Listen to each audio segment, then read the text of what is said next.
Dear all, good morning. Today we will discuss about a very important point of our current practice, not really for the people who are doing the complex endoscopic resection, but at least to train people who send the patient to refer properly a patient for endoscopic resection. It's very important. And it's very important because, as you know, resources are limited. The number of slots in endoscopy theater are limited. The cost of endoscopy is very high. The environmental burden of each resection, of each endoscopy procedure is far from null. So really, we need to adjust the use of endoscopy to the real need of the patient, not pushing for doing a lot of endoscopy which are not completely useful. So we have to reduce our footprint. And for me, we have limited resources, so we have to do smart decisions. And for this, we really need to address properly the patient for the good resection. So we need a clear and detailed referral to maximize the treatment option. With good pictures, we can say from the picture that this lesion is an advanced tumor that needs an extension checkup and a surgical management if there is no distant metastasis. If it's not an advanced tumor, we can, on the pictures, on the description of the colleague, decide if it will be more suitable for PSMILI MR or for ESD, which kind of ESD, which duration should we schedule for this kind of resection, and which physician can do it. In our center, we are 4 staff doctors who are almost able to do every ESD that is sent, but we also have 2 or 3 trainees that needs more easy cases and longer time slot. So from the referral, we will be able also to adjust who will be the good physician to do the resection and which time does he need to do it properly, safely, and without destroying the endoscopy schedule. So if we have better information, we do better decisions and we adjust more the schedule to the patient, making as much as possible a perfect resection for each referrer. So, unfortunately, what we usually receive or frequently receive as a demand for referring. We would like to refer Mr. X, born on the 10th of December 1973. He presents a large right colon lesion. We perform biopsies, but there is only low-grade dysplasia. So we are referring him for you for endoscopic resection. Could you schedule for dissection or should a CT scan be performed beforehand? First, our scheduling nurse, Anissa, and Asna, but here it's Anissa, who is responsible of scheduling, will call me because there is no address, no information about the patient, no phone number for scheduling. So she will ask me, can you see this fucking demand? I have nothing to schedule properly the patient. And then I will see the demand in the scheduling office. There is no size assessment, there is no connect classification, no GNet classification, no description. They did biopsy samples, even if it's a nightmare and it doesn't help at all, and there is no picture. So, in fact, I will be really in trouble with this demand, and the fact that the guy asked if a CT scan is needed is really disappointing, because my feeling is, does he think it is a very advanced tumor? Should I do it very fast? Okay, I have nothing, in fact. So I'm doing not precise, unprecise medicine, because I'm not able to adjust the scheduling to the patient itself. So for me also, it is a fucking demand, and I will say thanks, because probably it's better that they send the patient than they refer it for surgery from the beginning, but we will every time ask for pictures, at least to show them that a demand needs picture, and it is not possible to do scheduling without a good demand. I will show you now, and I will say, sorry, resection, but because I don't know if it's difficult or not, I will ask as soon as possible, but in fact it's 3 months. We have no scheduling very fast, except if we say it is a cancer, but there is a place for diagnostic ESD, so please put it in 1 month. If not, if I have nothing, I will ask for as soon as possible, and it's around 3 months. And I will say Jérôme or Mathieu, the two oldest physicians of the unit, because I don't want the other to be in trouble with a lesion which is not really precisely described. So, yeah, my scheduling is not precise at all because the demand is not precise at all. Now we have a second demand. It's the same patient, but we have the address. He has anticoagulant, so we have to schedule closure, so we will need more time to close the resection. There is a granular LST with a nodule, so the risk of cancer under is around 18% on Paris classification. The patient is informed. I have the phone number. So Anissa is happy. She has a precise demand, and she can have the address, the phone number, the patient is informed, and she can send to the anesthesiologist very anticoagulant. Then I know for me that there is no history of previous resection, so it's not so difficult, but he has a history of right colectomy. So probably the colonoscopy can be a little more difficult. The lesion is 6 centimeters, so I can schedule the duration. It involves the half of the circumference.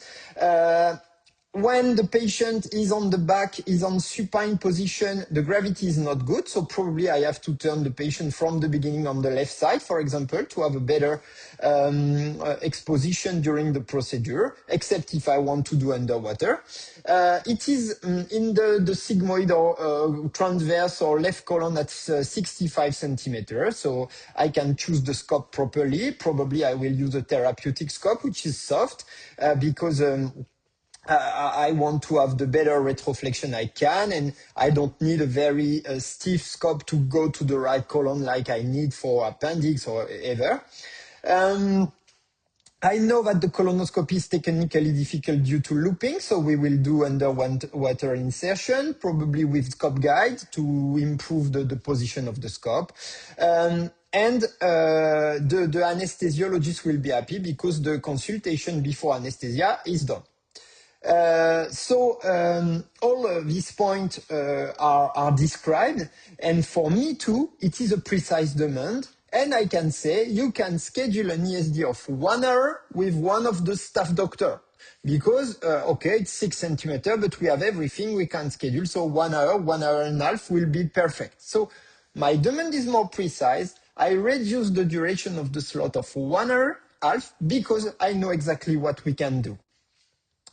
The problem is that description is not reproducible at all. In this study from Rupen Jinbashian, unfortunately, the description of colorectal lesion in Paris classification is not very reproducible. Even if you are an expert, the kappa is low. Even if you are an Eastern endoscopist, it's only 0.5 as a kappa. In the Western world, it's even worse. So, unfortunately, describing the Paris classification is not precise. Even if you do it very properly, very precisely, it will not be perfect with words. Size evaluation is the same.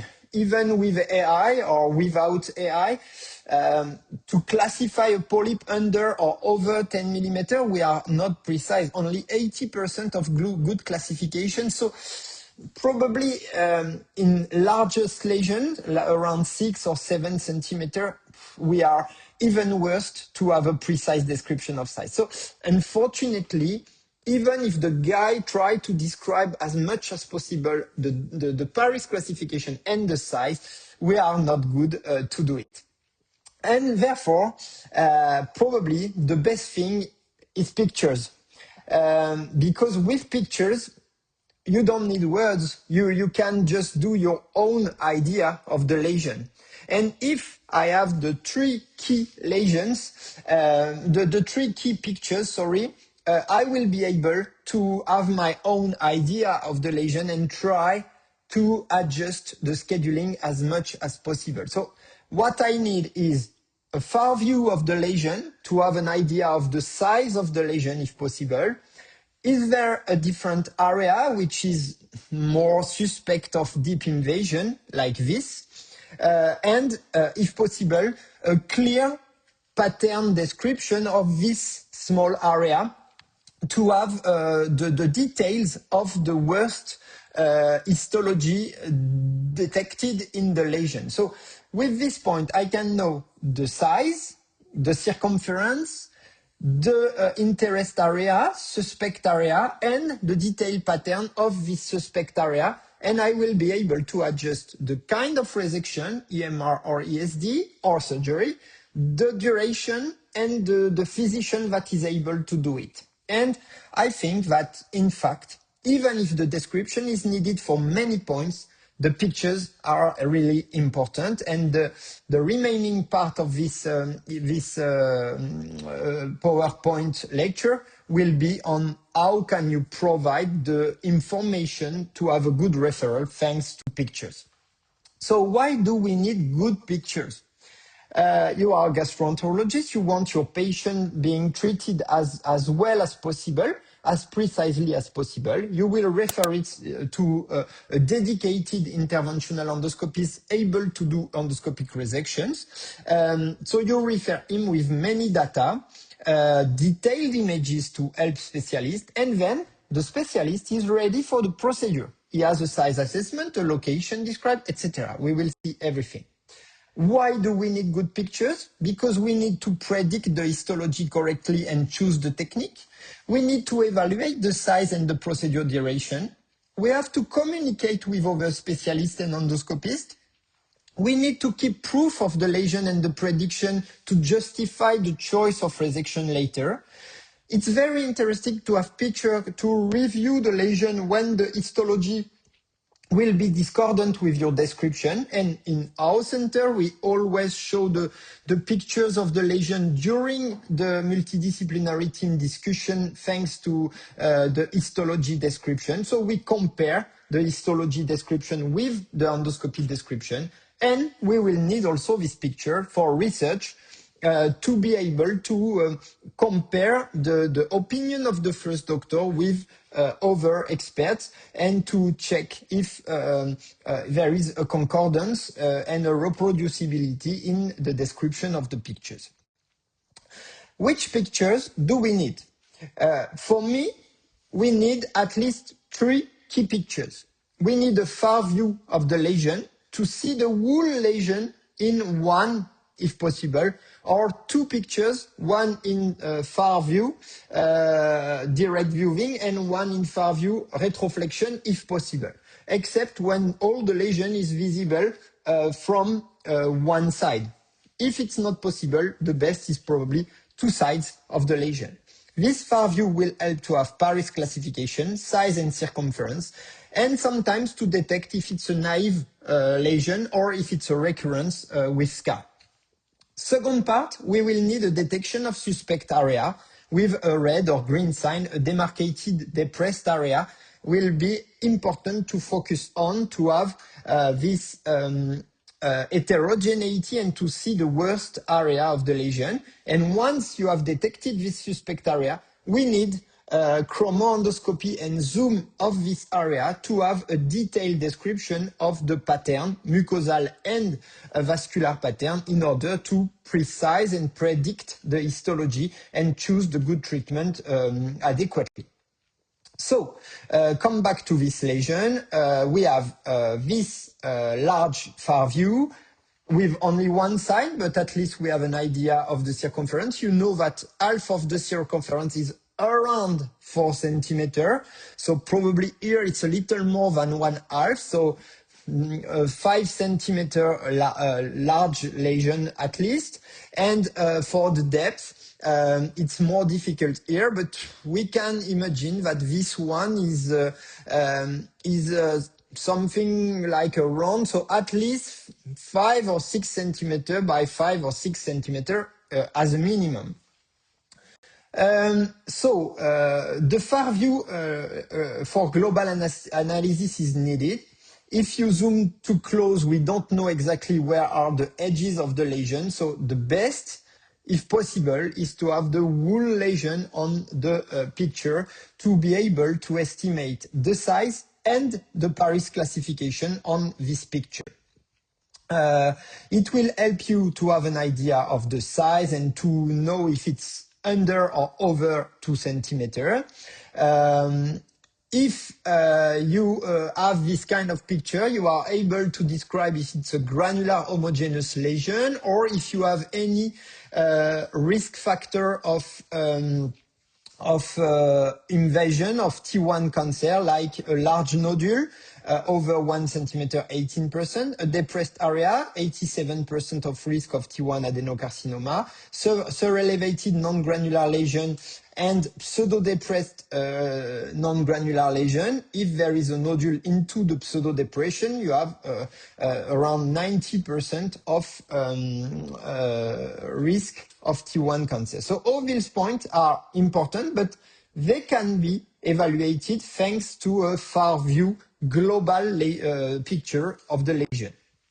Then you will look in the lesion if it's homogeneous or if you have a red sign, a green sign, a depressed area that is probably the worst histological invasion, the worst histology of the lesion in this area. If you have an homogeneous lesion, any pattern will be able to predict the histology. If you have a heterogeneous lesion with a red sign, a dedicated suspect area, you have to focus your assessment and your detailed description in this suspect worst area.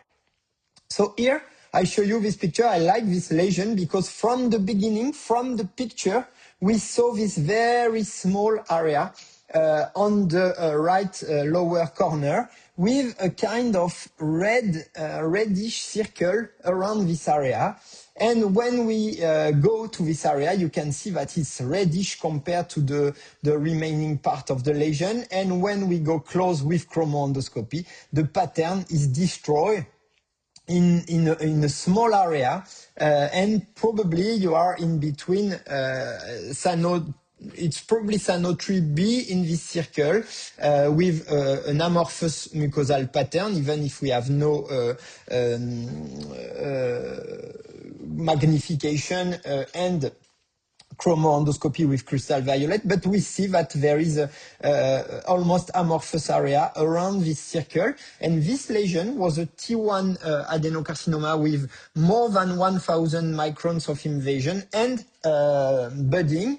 So the resection was finally non-curative, but the patient underwent only surveillance after endoscopic resection. Surgery was considered too dangerous because of the comorbidity. So here, it's very important in the picture to show this area, because if not, it's a granular LST which seems homogeneous, and if it's homogeneous, the risk of cancer is very low and piecemeal EMR could be okay. This area changes everything in the scheduling, because if you see this, you know that it's an emergency, you have to go fast to remove it, and to do ESD to have a R0 resection in this kind of lesion.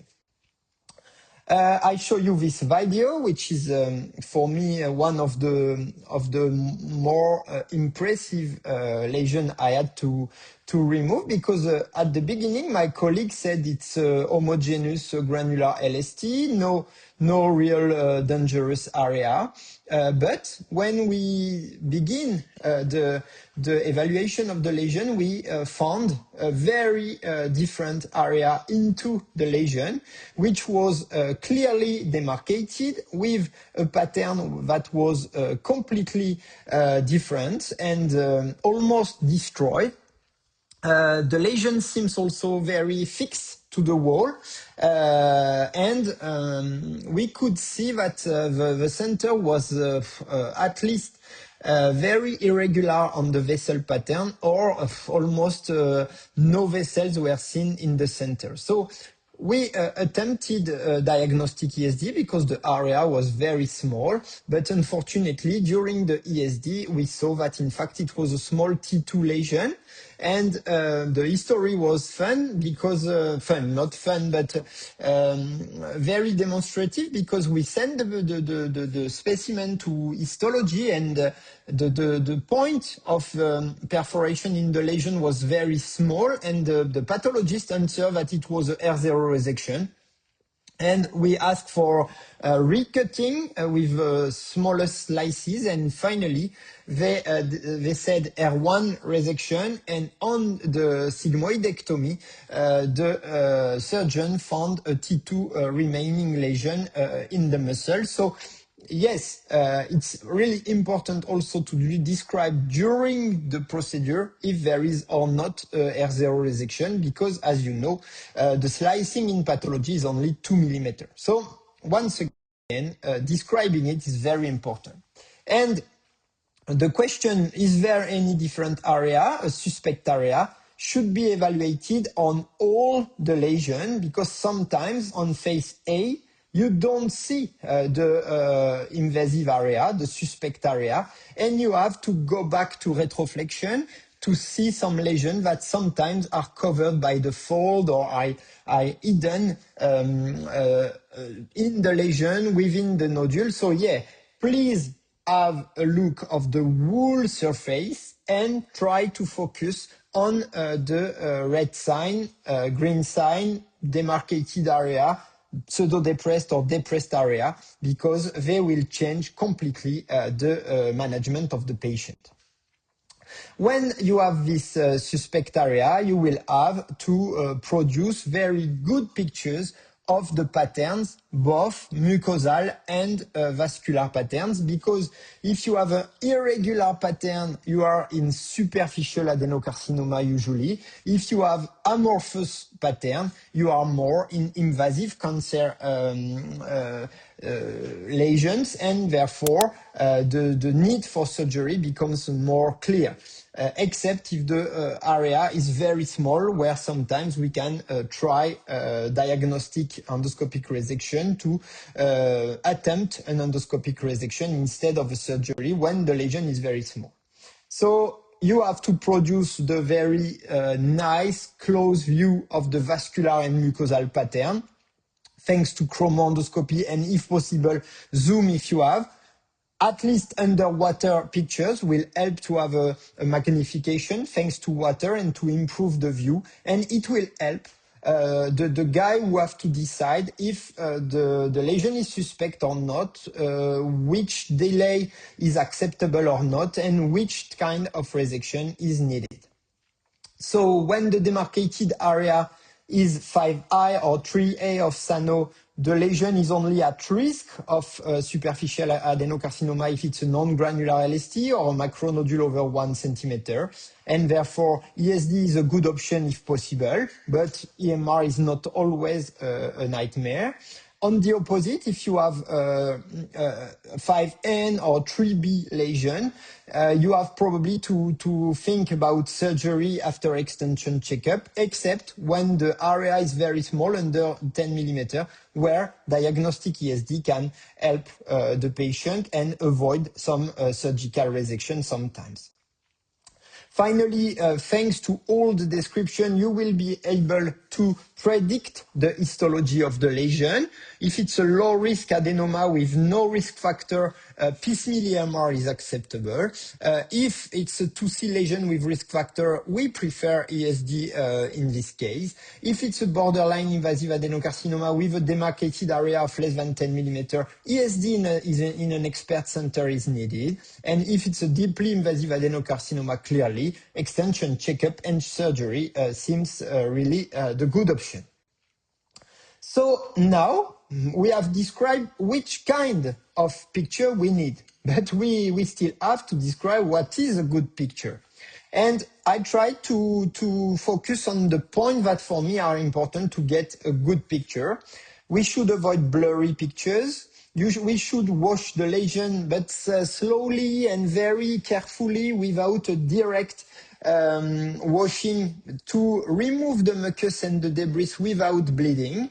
We have to have a centered framing and not an off-center framing. And we should avoid overexposed light glare because it will mask some areas of the lesion where information is important. And I think really that underwater imaging is the solution. It makes the area clear and sharp, it reduces the debris, and there is no light glare underwater. So it increases sharpness, reduce debris, prevent overexposure. So usually pictures are better underwater.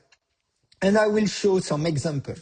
We need a centered evaluation of the lesion because you will be able to estimate the size and have the complete idea. If one part of the lesion is hidden, you don't know exactly which is the length of the lesion. So centered framing is important. Avoid blurry pictures. We need information. In this one, we see that there is a lesion, but clearly it's very difficult to schedule something only on this picture. Underwater gap is important. You can see exactly the same area without water, with mucus, debris, with overlightning, and underwater. So yes, underwater helps to have a precise description of the pattern. Similar here with overlightning, overexposition. Here you remove this overexposition thanks to underwater strategy. When you wash, you have to be very careful because with the washing you can create bleedings, and the bleedings will clearly reduce the quality of your picture and also will prevent a very precise assessment because sometimes the blood makes the interpretation of the pattern very, very difficult. If you can, it's better to remove the bubbles because once again it makes hidden areas in the picture and it's not always easy to interpret. It's a Barrett's case here, but you see that it's difficult to see one part of the area because of bubbles. So here we have an example with video. There is the question, is it better with a video than with pictures? Unfortunately, dealing with videos for referral is a little difficult because they are heavy. It's not easy to join them into the email of referring. So yes, probably you have more information in the video if all the key pictures are included. But on the opposite, it's really more difficult to deal with in a current practice. For example, in our practice, we receive around 10 to 15 referrals every day in a dedicated protected mailbox. So if it's only video, we cannot deal with the referral when we are in the subway, when we are at home and kids are sleeping, etc. So dealing with pictures in an email, which is easy to deal with and to review, is really better and simpler than dealing with videos with links you have to download, etc.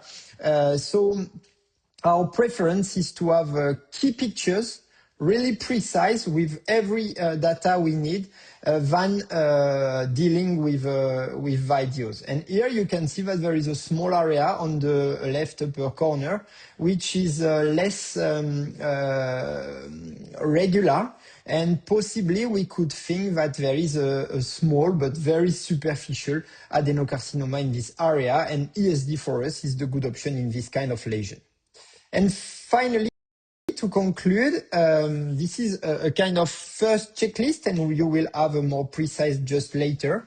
For me, the pictures that we need for a good referral of the patient is a far view centered pictures to evaluate size and Paris classification, a clear description of any red suspect area, or green or demarcated or depressed, no matter of which kind, but is it homogeneous or is there any demarcated area? And we need the mucosal pattern and the vascular pattern of this suspect area in order to precise the histology and choose the delay, the expected difficulty, the size, etc. Thanks to this picture. And I propose you this memorandum with all the information we need for a good referral of patient. The patient information, his name, his birthday, address, phone, the risk and the coagulation, the treatments he takes.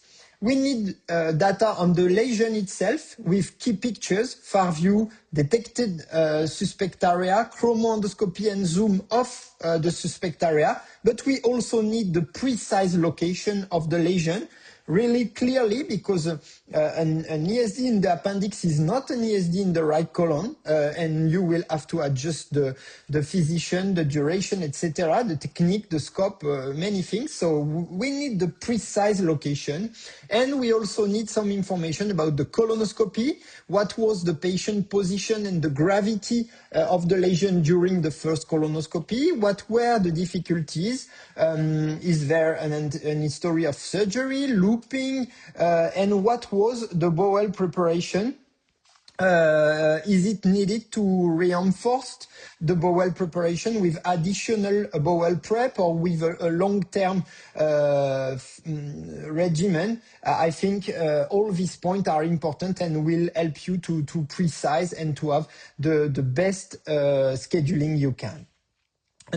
And so finally, I hope this episode was interesting for you. Please use the memorandum if you think it's helpful, and change it for your practice. I think we should always send it to the physician who refer a patient, to ask him all the points and to have the most precise referral we can have, to have the most precise management of the patient and save resources by the best option from the beginning for the patient and adjusting the time slot. Thank you very much.